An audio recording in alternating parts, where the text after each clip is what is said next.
What's up, ladies and gentlemen, boys and girls around the world? I would like to welcome you back to the Real Talk with Zuby podcast. On today's episode, we have got on the president of the Mises Institute, and this is the one and only Jeff Deist. Welcome to the show. Hey, good morning, Zuby. Good to talk to you. 100%, Jeff. Great to have you on. So I've done a very brief intro there with just your title, but for people who aren't familiar with who you are and your work, please tell them a little bit about you. Well, what we hope the Mises Institute is sort of a radical anti-school, a counter school. A lot of bad economics out there, a lot of bad politics, a lot of bad philosophy. So we really exist to try to counter all that and give people a place where they can go outside of their university setting or their high school or whatever they may have things they have to unlearn in life. So that's really what we're about. And we're rooted in the Austrian School of Economics, which is, harkens back to the 1800s and has a whole different way of looking at money and banking and how markets work and everything. But it's essentially tied in with the broader ideas of culture and civilization and property and freedom.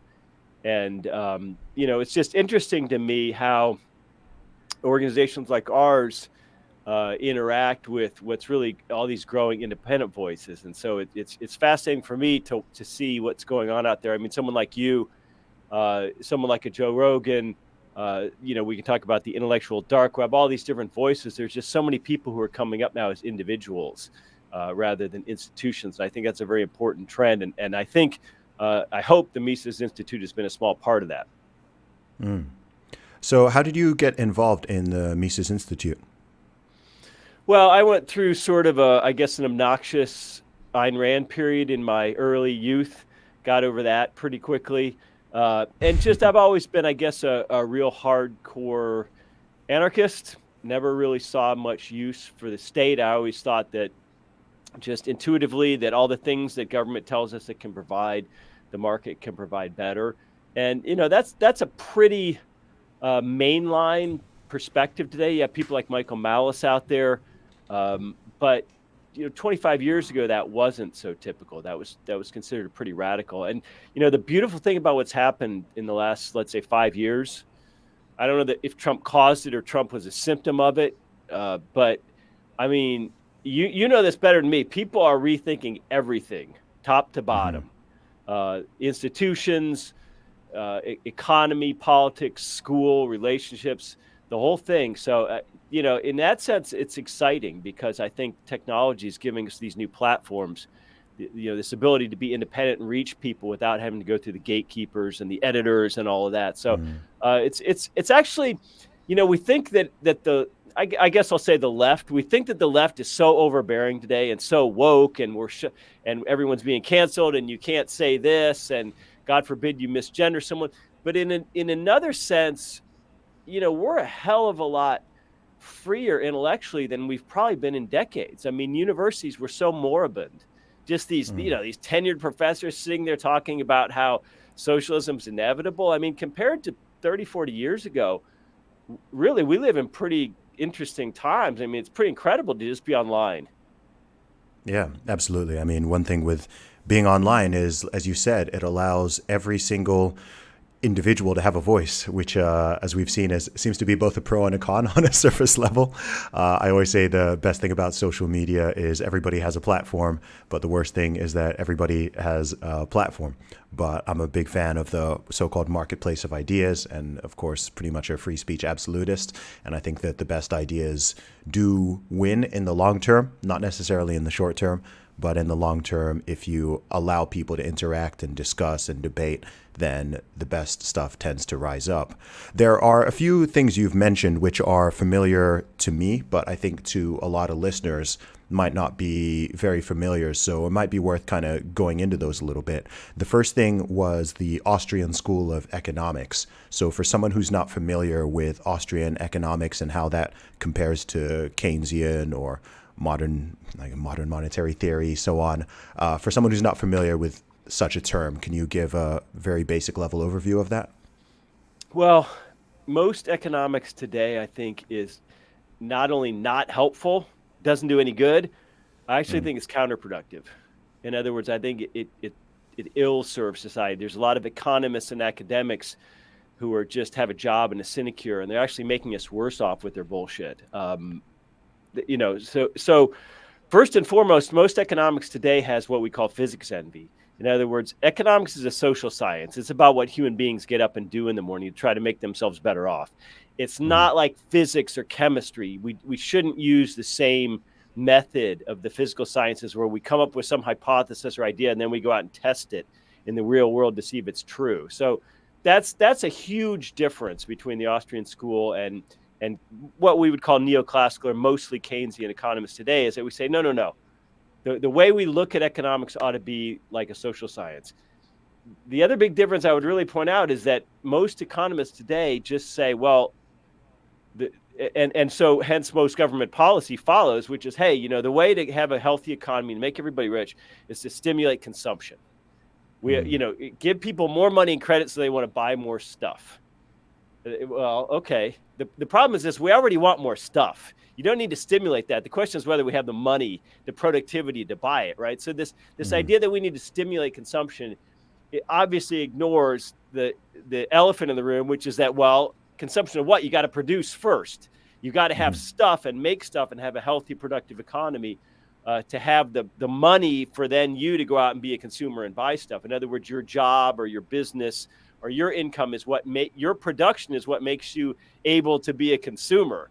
So ever since Keynes came along in the 30s and really created an idea of economics as a stimulus project, I think we've been Mhm. pretty badly screwed up. There's a lot of misinformation out there, and it really, you know, bad economics, it leaves people vulnerable. Because they don't really Yes. learn economics in high school or college, it leaves them vulnerable to these political promises, the central bankers, these other people. They want to dismiss Bitcoin, they want to dismiss gold, and it all flows from this fundamental misconception uh, that if government just gives us money and credit, or central banks make money and credit easier to obtain, then we'll all be rich, right? But Mhm. we all know that. We all know that intuitively. I mean, um, David Hume said, "Hey, look, if we in the 1800s, if we double the amount of money in every Englishman's pocket tomorrow, Mhm. nobody, but we did that evenly. Let's say nobody would Yeah. be any Yeah. better off. Prices would just rise. So we've confused more money and credit with more stuff, and I Mhm. think that's the fundamental problem in economics today." Absolutely. And how much do you believe that that fundamental problem is the cause or reason for a lot of the downstream socio-political and economic issues? For example, if you talk to some of the most hardcore Bitcoiners, they like to say Bitcoin fixes this. They think that the problem with, I think it's often overstated, but they often say that the downstream repercussions of the bad money system are the sort of core reason or the fundamental reason and a major part of it. I don't think that I'm not in the Bitcoin fixes everything camp. I think Bitcoin fixes some things, but I think it goes deeper than the money system. Yeah, I mean, the money system definitely corrupts us as a society. I mean, when money's constantly expanding, when inflation's an actual express policy of the U.S. central bank, of the Bank of England, of the European central bank. I mean, that's the policy. I mean, you're basically telling people don't save money. You're Mm-hmm. basically telling people saving is for chumps. I mean, you're getting less than 1%, let's say, on standard savings. So that means people need to go out and they need to do one of two things. They either need to chase yield. Hey, I'm going to go buy Bitcoin. I'm going to go buy Apple stock. I'm going to go Mm-hmm. buy, so, even if I'm a little old lady who ought to be saving my money for the last years, I need to go out and chase yield because the money I have is getting worth less and less, faster than I can save. And number two, it makes Mm-hmm. people want to consume more, right? I mean, you've got all these entitlement systems like Social Security in the United States. You have a depreciating dollar. You have interest rates incredibly low. So you put all that in a blender, and let's say, you have all kinds of weird cultural ramifications that people don't save money. Maybe throughout their lifetime, instead of buying a Ford, they buy a BMW. Instead Mm-hmm. of going to Disney with their kids in a car, maybe they fly to Europe. Because you think, well, that Social Security is going to be there for me. or, well, because it's Mhm. only $400 a month, my car payment. It just creates this high time preference where we want everything now, and everything's available to us now, as opposed Mhm. to saving up and buying it when we've earned it. So when you do that at a societal level, at an individual level, that can be disastrous, right? Yes. But when you do that at a societal level, I mean, every generation used to build up not just economic but cultural capital. In other words, our great grandparents worked a hell of a lot harder than us, had it a lot tougher than us, but they built the building blocks of civilization, and then hopefully every generation adds that, and every generation uh, saves a little more than it spends. So it adds to cultural capital instead of consuming that. Mhm. Well, now people, your generation, I'm assuming you're a millennial, for the first time ever, you have a generation that say, hey, we might be, not necessarily individually, but collectively, we might be worse off than our baby boomer parents, Mm. financially worse off, among other things. That's the first time in the history of the West that we can say that. So that's a huge problem. That strikes me as a scary, scary problem. And when you look at college tuition, when you look at debt levels, when you look at the cost of housing, you have younger people who are just not getting married, not buying houses, not sort of launching because their degree maybe turned out to be not so great, or they got a bunch of debt. It's really profound to think about that. I mean, say what you will about America, we got our problems, but Mm. it wasn't that long ago. I'm old enough to remember the 80s. I mean, people had a generally optimistic sense of life, most Americans. And if we lose that, wow, that's profound. Yeah, I think one of the big problems that is happening in Western society and perhaps in the world in general is we're going through this transition period where I think that culturally we are still stuck and people still believe in the old model of the sort of 70s, 80s, and 90s, especially when it comes to things like education. And the technology has moved forward, but people are still stuck in that old mindset. The perfect example to use would be higher education, college and university education. There's still this pervasive notion that everyone needs to or should go to university, and university is the way that you get ahead, and it's extraordinarily important to have a degree. This mindset is both within the parents' generation, to some degree within the children's generation, and also within the general structure. You hear politicians saying this. It's the belief in the media. Of course, the universities themselves have this belief. Even employers, many of them, especially ones run by older people, they still think it's necessary. A degree is a requirement. Why are so many people getting degrees? It's like, oh, well, I need it to get this job.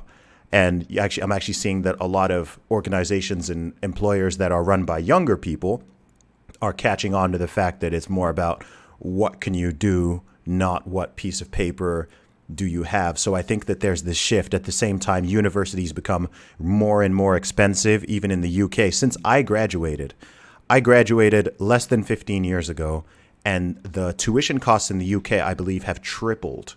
It's tripled in about 12 or 13 years. And even when I went to university, it was significantly more than it had been just 15 years before that. And then in the USA, I mean, the cost of tuition there is absolutely insane. So I often say that, look, education is cheap. Education is cheap. University is expensive. Well, the thing is you do need knowledge, but are you actually Mm-hmm. getting knowledge in those 4 years of college? Probably not in most cases. You're probably spending way too much. You're probably wasting a lot of time. But more importantly, those are 4 years. That's 4 long years in the US anyway, where you could Mm-hmm. be working on bettering yourself, or you could be putting that money into a small business. You could be putting it into investments. You could be putting it into trade school or technical school. So, what the internet changed is that it made basically all the information and knowledge in the world available at your fingertips.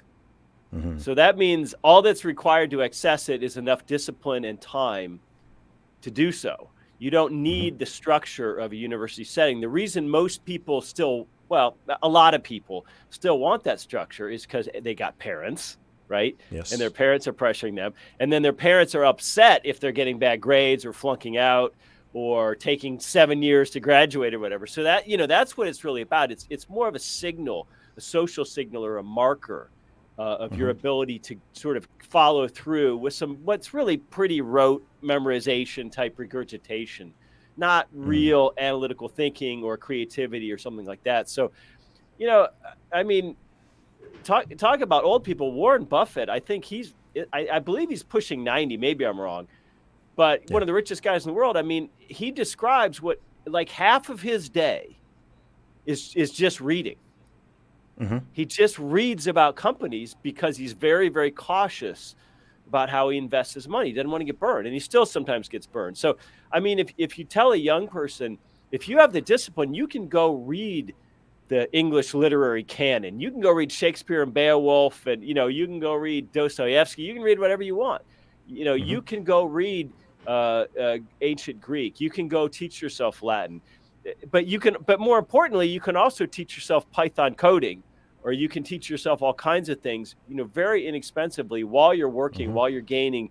And this, the most important thing maybe in any job, well, equally important, is sort of the soft interpersonal skills, the ability to deal with other people, not just the underlying substantive element of your job. So it's unbelievable. I'm going to take, my own son coming up on 17. I mean, we might just end up having him get some basic stuff really cheap at community college, some basic calculus, that kind of thing, and then explore some other things on his own. And then he works in the afternoons, which is really giving him he works at a grocery store, which has given him a much better sense of, hey, do I want to buy that thing on Amazon now that I know what 5 hours at work was like, the trade-off. So it's a beautiful time, but I'm telling you, there's so many 20-somethings who are lost. And oh, absolutely. If you don't have the discipline, and if you're not moving towards a goal or something, I hate to say it, but our culture is sort of saying, especially with COVID, which I consider just an incredibly crazy overreaction, a monstrous crime, really. Yes. But with COVID, having people sit home, having people be isolated, having people get fatter and drink more and become, more depressed, that's the last thing 20-somethings needed the last few years. Absolutely. Absolutely. And we're not going to see the full fallout of that for, a decade plus. I mean, we've already seen a lot of the fallout, but Lord knows how this is going to affect especially young people, children, people in their teens and so on. Who knows how this is going to affect them, from health to socialization to their financial and economic future. I think it's disastrous, which is why I've been so vocal on it. There's another thing that you mentioned earlier, which I'd like to go into in a little bit more detail, because I think it's quite a misunderstood and confusing word, and that is anarchy. You mentioned being an anarchist. So what does that, I know what it means, but what does that mean to listeners? Well, to me, it has a very different meaning today than it would have to someone 100 years ago or 200 years ago. It would have, at that point, it would have had a very left-wing connotation, sort of a bomb thrower, somebody who wants to upend everything and tear down society. I think it's the opposite. I mean, for my sense of you is basically through Twitter. So what I come away from is that you personally are a very non-ideological person. In other words, you're motivated by self-improvement, by improving society, and by this new breakdown between really angry, unreasonable people and just reasonable people who want society to work. And I think that sort of the old breakdown of the left and right, is really important, because to me, liberty is something that's not ideological. It's something that just sort of happens when you leave people alone. So, and I get this. I get how my friends and family, people in the broader culture, they think, oh, you libertarians, you anarcho-capitalists, you guys are just super ideological. You look through the world through this lens of crazy ideology, and that's not how the world really works. We need some government to do X, Y, and Z. Okay, I understand that. I would like to portray anarchism as very non-ideological. In other words, it's simply the private part of our lives, the part of our lives which are not under the thumb of the state. So, most of what we do, I mean, obviously, there's always sort of government out there looking over our shoulder more than we'd like. There's always police and courts and guns and jails.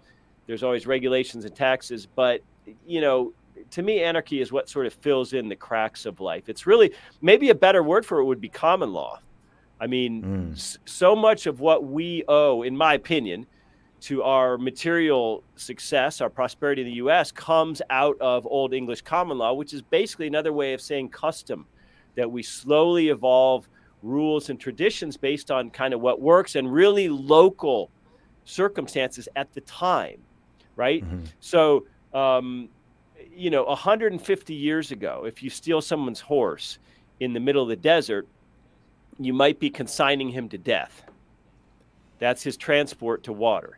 Today, you steal someone's horse in a fancy suburb, obviously that's a different kind of crime. So common law is just another way of saying, hey, how we grapple with things.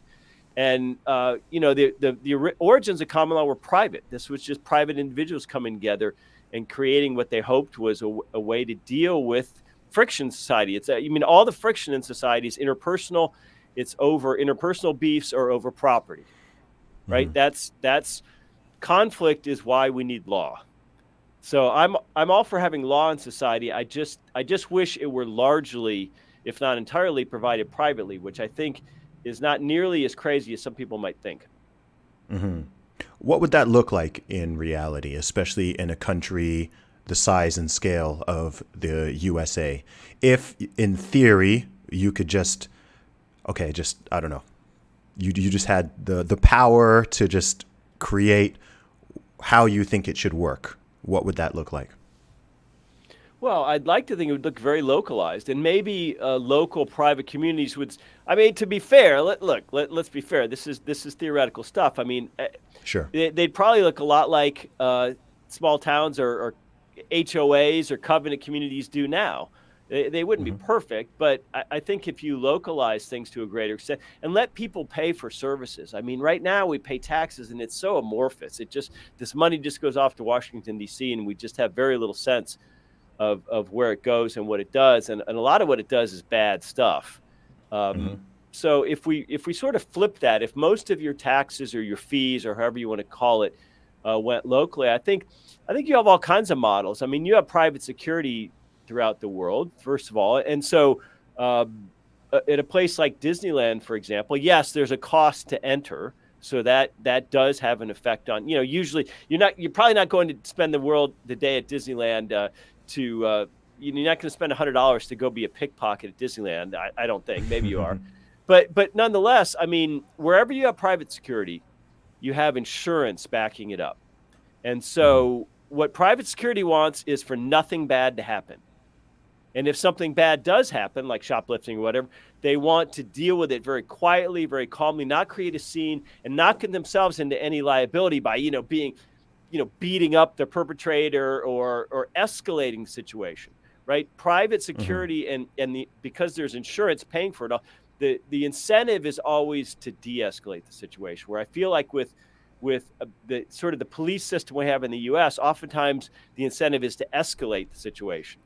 And matter of fact, when crime goes up, police turn to their city or their county or whatever and say, hey, we need more money when crime goes up. In a private system, you'd say crime's going up, maybe you guys should be fired. If you look at dispute resolution, which is all over the world, I mean, in maritime shipping, get away from the crime aspect, but get into the property rights and contract aspect. I mean, maritime shipping, there's so many jurisdictions across the world when one of those giant cargo ships goes from China to Vancouver, BC or something. I mean, the patchwork of laws you'd have to appeal to, they just created basically an international system of maritime law, which the shipping companies mostly accept because it's just in their own best interest to not have crazy outcomes. This is also true of eBay, which is a really fascinating private community. This is true of Uber, where you have kind of your reputation. If you're an Uber user and you're constantly really drunk or abusive, when you get an Uber, the driver can give you a bad rating. I mean, these kinds of things fascinate me. And look, some of your listeners might say, look, okay, that's great, but that's pie in the sky when it comes to a national scale of a big country with, that needs defense and nuclear weapons and all these capabilities, a big military. Well, that's probably true, and I would acknowledge that. But my counter to that would be we need smaller countries. I mean, the idea that Washington, D.C., which is really just a few thousand people, is the boss of 330 million Americans is crazy. And that's why, I mean, I'm sure you as visiting America, I'm sure you see this is like, that's why there's this dopey difference between red and blue states, is because we don't all need the same abortion laws. We don't all need the same gun laws. And when you try to impose that, I think you just create a lot of friction. So to me, anarchism is just a word for trying to get that stuff as local as possible. And if what happens locally, if you want to call that government, if you want to say, well, that's not fees, Jeff, that's taxes, that's not private security, that's cops. Okay, I can live with that. But I just think moving towards that is a healthy thing. I get you. So essentially, pro decentralization, spreading things out, spreading out the power base and making things more localized. Absolutely, which is why I'm against DC. I think the EU is a bad idea. I think Brexit's a good idea. I think Catalonian secession in Barcelona is a good idea. I think Scottish secession is a good idea because, look, I don't want to impose libertarianism on the world. If California wants to have, very high tax rates, abortion on demand, very strict controls over who can have a firearm. If California wants to have free universities, hey, they've got UC Berkeley, they've got Stanford, they have beaches and mountains and tourism in Silicon Valley and Hollywood and Disneyland. They have ports. If California wants to have a very separate set of rules from where I live in a little college town of Auburn, Alabama, then I think that's great. I think that's fine. Gotcha. So what are your thoughts on secession within the USA? Do you think that is a good idea, a bad idea? Do you think it's something that is inevitable or should be explicitly pushed for or should be avoided? I've seen more and more people talking about this actually over the past year. I think when it was sort of floated around, even just a few years ago, people would kind of look at you like you're crazy, or they'd say, what about China? But what are your thoughts on that? Well, yeah, the right continues to say this. Yeah, if we break up, China will be a powerful and unchallenged. I'm not so sure that's true. I think if the United States were to break up, we would probably the new states would probably form some sort of defensive alliance using the same nuclear weapons, the same military, the same bases and planes and aircraft carriers we have now. So, but yeah, I think it's good and healthy and needed. I think it's an alternative to civil war, not a movement towards civil war. I think it's a way of avoiding it. I mean, because if you look at red versus blue in the United States, it's not really that ideological. I mean, most people agree on the broad parameters of things like Social Security and national defense and Medicare and all that. I mean, it's more cultural.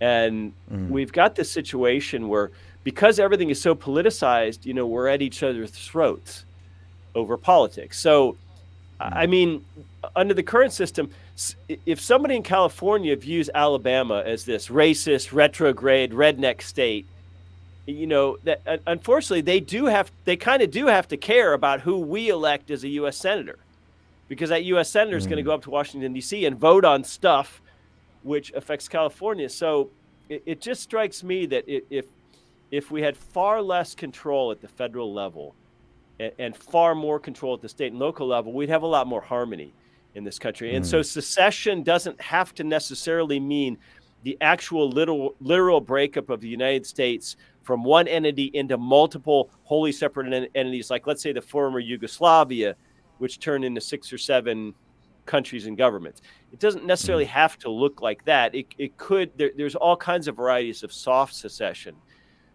which could happen, which would take the form of just really aggressive federalism, a recognition that the Supreme Court can't grapple with. I mean, like abortion. I mean, come on, this is just unsolvable. There are really deeply held, intractable, emotional feelings, not just on both sides. I would say there's 3 or 4 sides to abortion. Of course. And that's just an example where, even if we don't break up the U.S. into regions, if we could just sort of exhale a little bit and say, hey, we don't want to impose ourselves. Now, the reason I think this is so difficult politically is because I think the left thinks it's winning. The left says, hey, the 20th century is the progressive century. We got everything we wanted. We just got it slower than we wanted. And now it's the 21st century. We're going to pour it on. And we're not going to let you, crazy secessionist rednecks or whatever.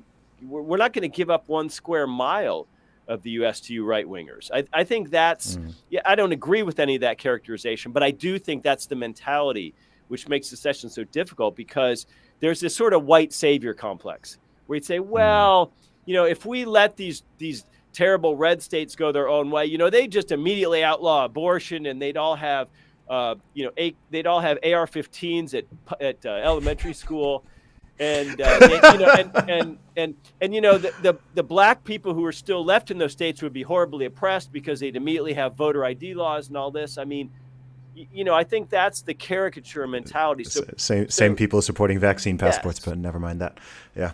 So progressives, I mean, conservatives are this, share responsibility for this, but this universalist mindset is the number one stumbling block here. There's some people who just conceptually, America's 50 states, and that, they just conceptually can't get by that. So I'm not sure that any kind of secession is possible unless things really get more materially uncomfortable, unless, we have some sort of nasty shock.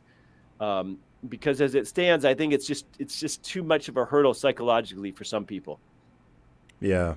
I get that. And I mean, I understand it on both sides, because you've already talked about the left side of the aisle. But I think also, by definition, conservative means what it says. Conservative means maintaining a large proportion of the status quo.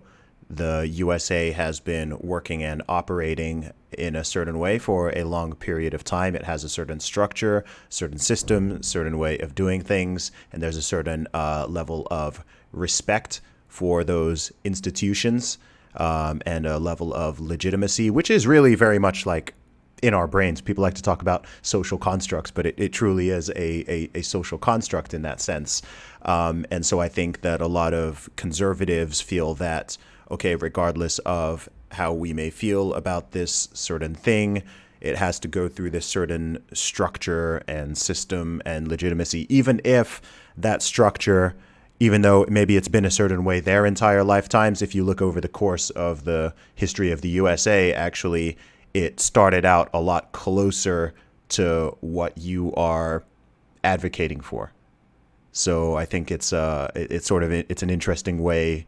I think that the left side of the aisle and the right side of the aisle both have an issue with dealing with that conceptually and taking it seriously as an option, but for somewhat different reasons. There's an essay written by a journalist in the 1930s. His name's Garrett Garrett. It's called "The Revolution Was." And so the thing about revolutions is we imagine that they're always bloody, violent, and have a definite start and end point. And that's not true. There are, I would argue a revolution is happening right now. It's just under our nose. So in the United States, the 1930s represented an absolute revolution where we went from any vestiges of the old system that used gold as backing for money and that, tried to strictly limit federal powers relative to state powers, all that completely went out the window in the 1930s under FDR. What was left of it? It really started to go out the window in the Civil War. So what happens is, you maintain all the things that make you comfortable. You still have a Congress. You still have three branches of government. You still have a president. You still have a constitution. It's just none of it's really followed anymore, and the rules have radically changed. So I think that's what you're talking about. There's almost this comfort level where if we have certain accessories of life as we've known it, that this revolution is more palatable to us. So, like the digital revolution is clearly leading us in a form of soft secession, because now we're not just stuck with our local university, our local library, our neighbors. Now we can sort of talk and interact and learn from and socialize with anybody around the world all the time, almost free and instantaneously. So that's revolutionary in the sense that why does your kid have to have the local high school calculus teacher when your kid could just go online and learn from the best calculus teacher in the world for that age? I mean, that's what we've done, is we've given everybody the ability to scale. And so, yeah, I would argue that a form of soft secession is happening in the United States, especially. We've balkanized ourselves. We're in our own ideological camps. We can curate our own media and what we consume every day, what gets into our ears and into our brains, whether that's our social media feeds or whatever. We can sort of silence some people and amplify others. We can turn off CNN. We can turn off the local professor. We don't need the local library. And so, it's pretty amazing. So I think what's going to happen in the U.S. is maybe 20 or 30 years from now, we're going to look back at, let's say, the Trump era, and we're going to say, wow, we didn't quite understand it then, but it was, the whole thing was just transforming under our feet. Yeah, absolutely. And it's interesting. I mean, I was in the States for the past 3 months. I went to 10 different states, and the states have always been different. And of course, cities are different, let alone individuals. But I've never seen, because of the whole pandemic response situation, I'd never seen in my life such a differentiation between places within the same country. It was like entirely different worlds, going from Texas and Florida to New York and Maryland, even within individual states, going from LA County to Orange County, or going from Portland, Maine to rural Maine. The differences and discrepancies were just bananas. And the amount of people that are moving, I mean, the amount of people from New York I met in Miami, the number of people from California I met in Austin and Dallas, and that's just accelerating. When I was in LA, I mean, majority of people, of course, I have there's a bias in the people who I know and speak to, but the majority of them are leaving. Majority of them are leaving. Some of them were holding out to see what would happen with the recall election, but most of them are going. They have plans to be out of California within the next 6 months. So this soft secession, as you mentioned it's not just happening digitally, but people are voting with their feet. People are getting up and they are moving. And that's one of the things that's, as an outsider to the USA, that's one of the things that's, there's many things to me that are fascinating about the USA, but I think one thing that Americans themselves really overlook, actually, is the fact that there are 50 states, and that if you don't like the way things are in one area, you can get up and move to a city or a state where the rules, the laws, the culture, the people, the demographics, all of that is more in line with what you're looking for. And you don't really have this in most countries. I mean, in the UK, sure, cities are different, but there's from the climate to the politics to the culture, whatever, like the UK is much more homogeneous. Every European country much more homogeneous. So if things go sideways and you don't like the way things are going, you have to straight up leave the whole country. You have to leave the whole country. There's no, you can't just move to another city, or there's no states. Like, you can't just be like, I don't like the way things are here, I'm going to go over there because I want better weather and I prefer the laws or anything. You're kind of stuck with this one size fits all model, which makes, I think, those countries more stable in some regards, and you don't get as much of the USA is all, there's always conflict, there's always noise, there's always protests and riots. The USA is a crazy place. Like, it's so dynamic. You've got the most diverse country in every sense of the word. When people hear the word diverse, they just think race and gender and sexuality and whatever. But you've got that.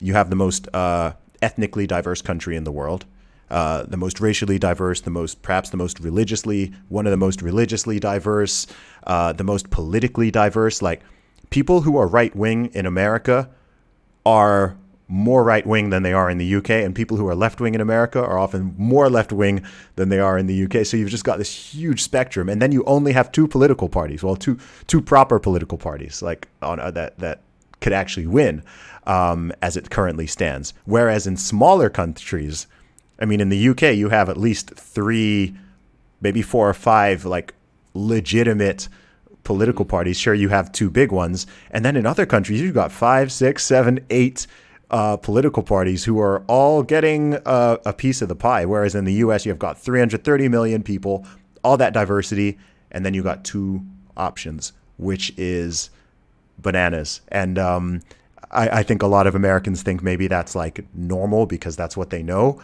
But as an outsider, it's like, that is insane. Well, it's not working. I mean, it works for the political class. They become further entrenched every decade. But I'm not sure it's working for the people of the United States. I mean, the interesting thing is, first of all, the United States is physically vast.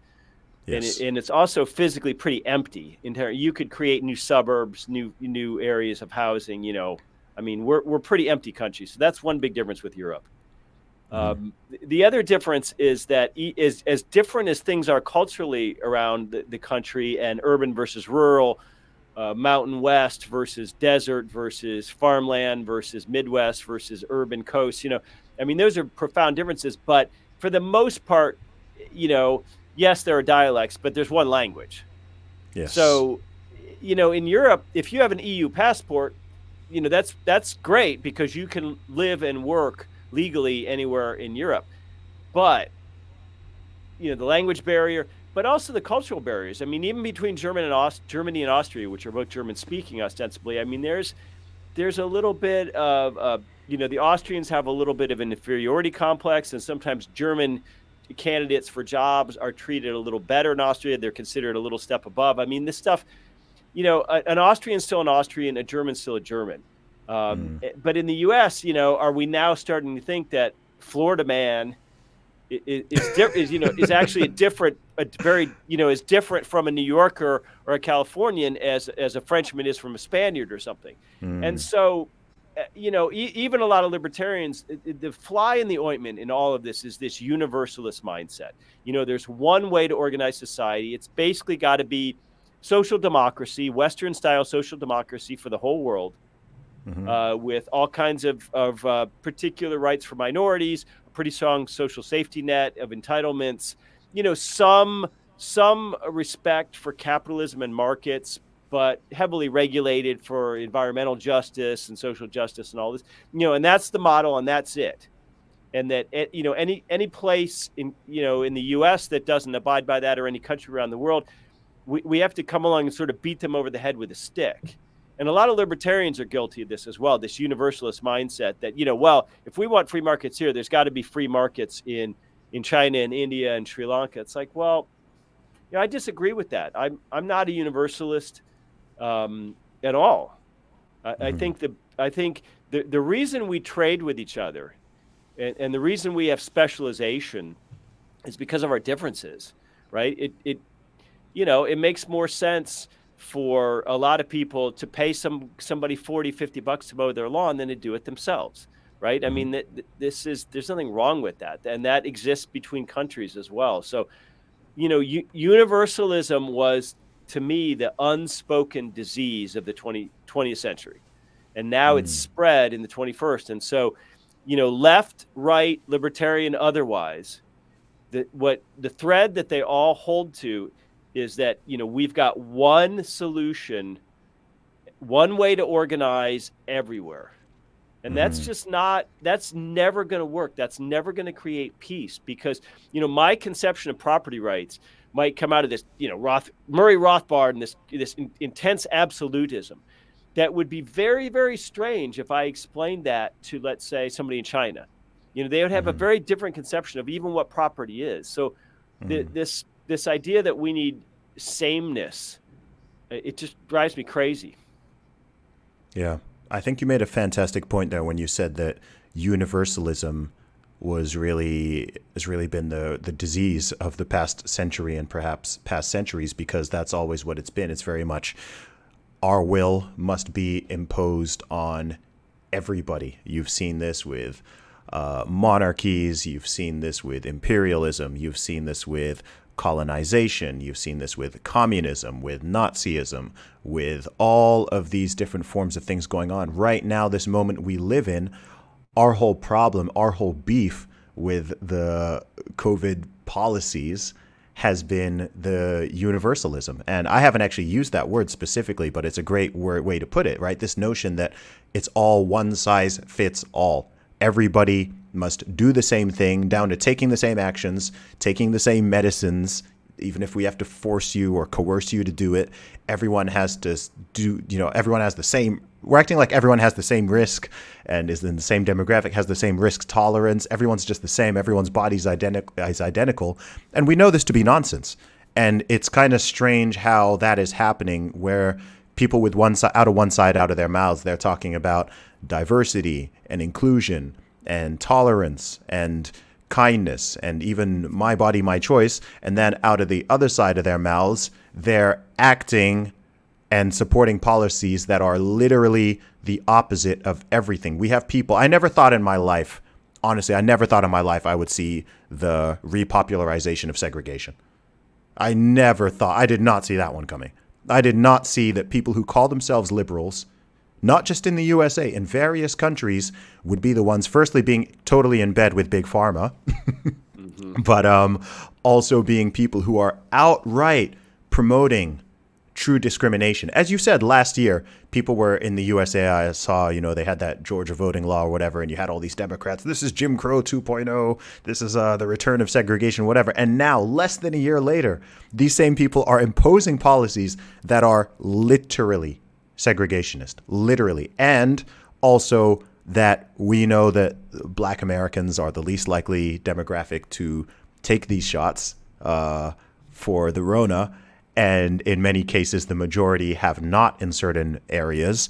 And you've got people who have BLM in their Twitter bio who are advocating that the majority of Black Americans in certain states or cities are excluded and not allowed to enter restaurants, bars, clubs, go to concerts, so on and so forth. And with a lot of these people, hypocrisy is something that I expect. But that sort of level of it is, even to me, I'm just like, wow, how do you hold this in your brain together? I don't even know how you can, this is Orwellian doublethink. How can you be saying this and then you're outright, and very viciously and aggressively in some cases, arguing for the total opposite? Well, it's because charges of hypocrisy don't work in politics. I mean, if they were going to work, they'd have worked by now. I mean, it's like arguing about dandruff in a foxhole or something. I mean, at this point, it's so far gone. But, I think most people who support segregating the unvaccinated, I think their response to you would be, hey, I have good intentions, right? Good intentions trump all. And I think that's how they would rationalize it to themselves. Yeah, but that's what every tyranny in history has always done that. No matter how many bodies they've stacked up, if you put something under the banner of the greater good. I mean, there aren't many tyrants who are just evil they're just like, yeah, I'm just evil, and I just want to hurt people and discriminate and kill people. That doesn't tend to work very well, but every single dictator, every single tyrant in history would have claimed that there is some greater good and higher purpose and health, safety, community, security benefit, no matter how many people they slaughter directly or indirectly. So again, it's while I get it on some point, it's also disappointing that so many people don't seem to have learned anything from history. And again, these are the same people who are calling Donald Trump and right-wingers Nazis and fascists and whatever for the past 5 years. And now you've got actual, I know people don't like to compare anything to the atrocities of the 20th century, but they're actually supporting policies which are far closer to any sort of true fascism than anything that, I don't know, Trump or some of these other scary leaders around the world like Orban or Bolsonaro or whatever. That all the past 5 years they were screaming that they're going to do all this stuff, and now they're the ones supporting it. I know that there's a level of hypocrisy which is sort of like, okay, everyone's a little bit hypocritical, but there's a level of it where I'm just like, whoa, how do you? I don't know. I couldn't live with myself if I was like that. Yeah, it's what we've learned since COVID certainly is, and really since Trump, is we've learned a lot about oftentimes our own families, our friends, our neighbors, people we thought were a certain way. We've learned how authoritarian people can be reflexively, and we've learned how they can justify it with all kinds of things. So it's been a real eye-opener in America. I think it's a realignment, but what I hope it's going to yield, if anything good can come out of this, is that there's a big pushback, or what we might call the Great Realignment, as a result of this, where people never quite view politics and the federal government the same again. And I hope that this, people talk about the military-industrial complex, these companies that use lobbyists and advertising pressure to basically build an industry for themselves. And clearly that exists every bit as much in big pharma. Yes. They've captured the regulatory agencies. So if you're a big pharmaceutical company, you can bring your drug to market. But if you're a little inventor in a garage somewhere, you're going to have a very difficult time competing.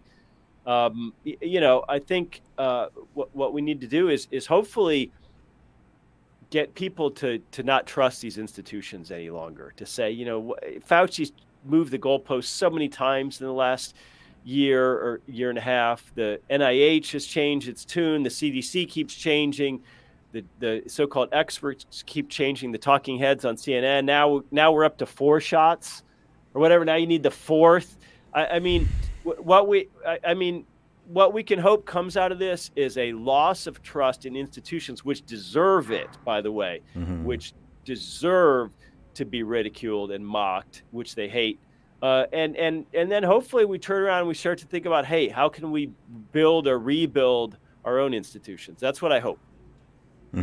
Yeah, absolutely. I think that there's a great sleepening going on, but there's also a great awakening, and I'm seeing this on a global scale as well. As we record this episode, I'm currently in Mexico, and it's been interesting to see. There's so many people who have moved here from other Western countries, and they have certain values and principles in common because that's what brought them out here. So I think both on a national level and also on an international level, you are seeing this. You're seeing this migration happening, and I think that as concerning and worrying as it is for, especially, I feel for certain people in certain places, Canada, Australia, and, some spots in Europe as well.